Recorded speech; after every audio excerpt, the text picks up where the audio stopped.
गोंदिया के रास्ते नागपुर ले जा रहा कई किलो गांजा गोंदिया पुलिस के हाथ लगा है।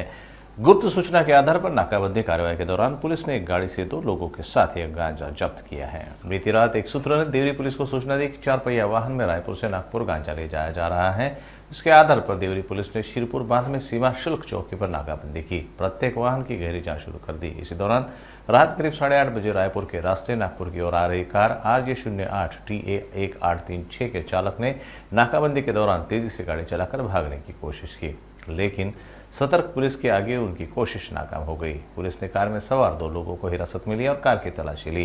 कार की डिक्की में 24 पैकेट गांजा मिला। यह एक पैकेट 5 किलो वजन का है, जिसे मिलाकर कुल 120 किलो गांजा के साथ कार, मोबाइल जैसे लाख रुपए का सामान जब्त किया गया है।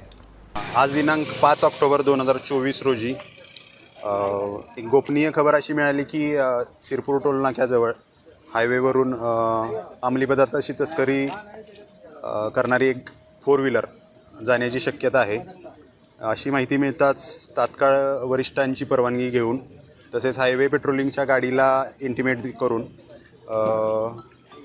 NDPS कायद्याअंतर्गत ज्या काही पूर्व मंजुऱ्या घेणे तसेच स्टेशन डायरी मेंटेन करणे या रितसर ज्या कारवाया होत्या त्या कारवायांच्या पूर्ततेनंतर गोपनीय बातमीदाराच्या माहितीला अनुसरून विविध वाहनांचा तपास घेतला असता एक RJ पासिंगच्या गाडीतून गांजा या अंमली पदार्थाची तस्करी होत असल्याची खबर आम्हाला मिळाली।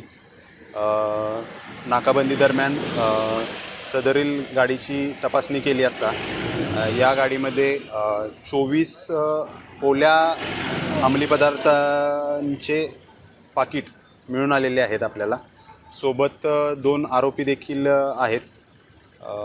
याबाबत घटनास्थळ पंचनामा पूर्ण झालेला असून पुढील कारवाई देवरी पोलीस स्टेशन अंतर्गत करण्यात येत आहे। साधारणतः आता घटनास्थळ पंचनाम्यामध्ये आपण व्हिडिओ शूटिंगद्वारे पाहिला असता 4.5 ते 5 किलोच्या दरम्यान प्रत्येक पाकिट आहे, परंतु त्या ओल्या स्वरूपात असल्या कारणाने एक्झॅक्ट आपण वेटेज उद्या JMFC मॅडमच्या समक्ष आपण करणार आहोत। सदरील आरोपी गोपनीय माहितीनुसार अशी होती की ओडिसा तील जुनागड परिसर जो आहे तिथून हा माल घेऊन राजस्थान च्या साईडला जात होते अशी खबरबात होती।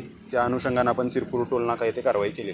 या अनुषंगाने असेच आवाहन राहील की ज्या कोणत्याही बातमीदारांना, गुप्त बातमीदारांना अंमली पदार्थांच्या वाहतुकीची तसेच अंमली पदार्थांच्या विक्रीची कोणतीही बातमी मिळाल्यास तात्काळ पोलीस दलास आपण माहिती देणे अपेक्षित आहे की ज्यामुळे आपण येणाऱ्या पिढीला अंमली पदार्थांपासून मुक्तता देऊ शकू।